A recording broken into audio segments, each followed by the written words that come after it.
Hello everyone, this is Ashok Raj. In this video, we are going to discuss about what is drift losses and how to calculate the drift losses and what is Legionella bacteria and how it is getting formed in the cooling tower. So we are going to discuss about these topics. Okay, so before moving into that, I request you to subscribe our channel to get the immediate update from us.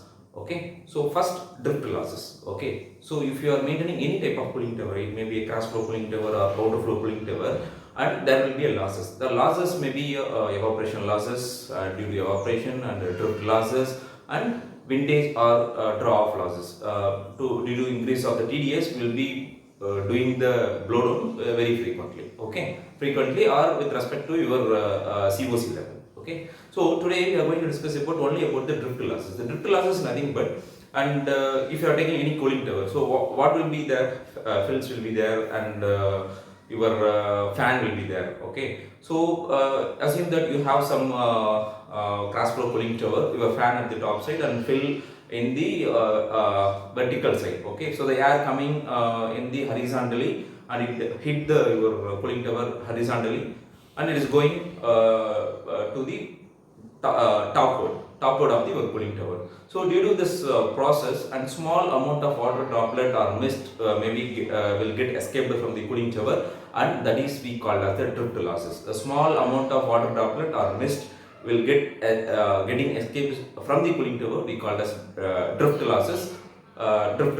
Okay, and maybe the small particle may contain small chemical, or otherwise it may be have some bacteria like Legionella bacteria, and it will affect the environment and the surrounding around the cooling tower. Okay, so generally to calculate the drift losses, there will be a manufacturer guidelines, or it may be with the help of the process design, we can able to calculate what is the drift losses like that. If it is not there, and there is a standard formula, with the help of that formula, you will able to calculate the drift losses. For example, if you are having a natural draft cooling tower, the formula is nothing but D, drift losses is equal to drift losses is equal to 0.321 into C divided by 100, where C is nothing but circulating water in meter cube per hour. It means that what it means that what 0.3 to 1% of the circulating water will be the drift losses if in case you are using the natural draft cooling tower. So coming into the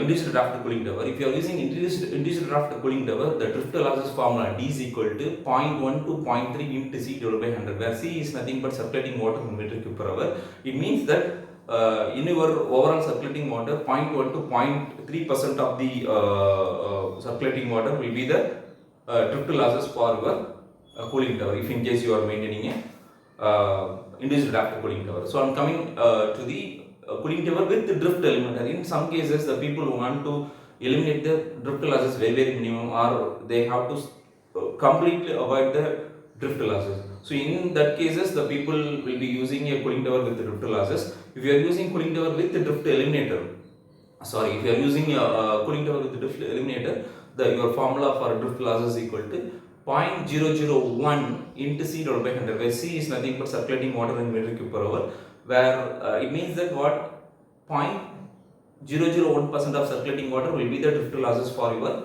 cooling tower with drift eliminator. If you have the cooling tower with the drift eliminator, that will be the drift losses. Okay, so now you may get now you have some idea like what is the drift losses and how to calculate the drift losses if in case the manufacturer guidelines is not there. Okay, so next we are moving into the Legionella bacteria. Okay, Legionella bacteria, I told in the earlier, small amount of water droplet or mist is getting escaped. Okay, so if in case if you have the Legionella bacteria in your cooling tower, and that cooling tower will spread, will maybe there in the mist or water droplet, and it is getting escapes into the atmosphere.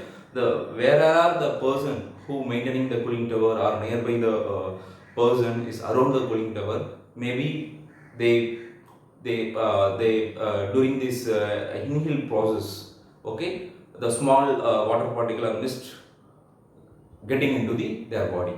Okay, so if the person have like a heavy smoker or heavy drinker, or if the person have a diabetic person, or if the person have very less immune system, and definitely they will get into the diseases like lung diseases. Okay, generally will Legionella bacteria will create the lung diseases to the person if in case they have very less immune system naturally. Okay, so to avoid that Legionella bacteria, to eliminate the Legionella bacteria in your cooling tower, we have to maintain the cooling tower very properly, and we have to do the frequent cleaning, and we have to do the disinfect. We have to do the chemical dosing, or otherwise we need to keep monitoring the water quality, pH, turbidity, and other parameter, and we have to control the water also. So to avoid Legionella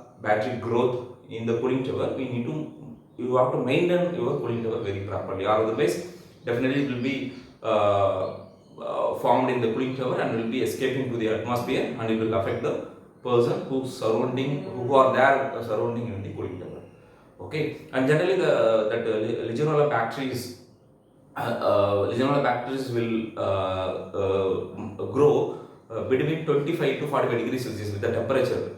In this temperature, the growth patterns will be more. So we need to take more caution, and we need to ensure your cleaning of your cooling tower. Otherwise, definitely it will be a very serious threat to the person, serious threat to the environment who are there surrounding the cooling tower. Okay. So that's all about drift losses and drift loss formula and Legionella bacteria. Okay, and if you're having any doubt or you require any clarification, I request you to do the put your comments in the comment section, and we will try to address it at the earliest. Bye. Have a nice day.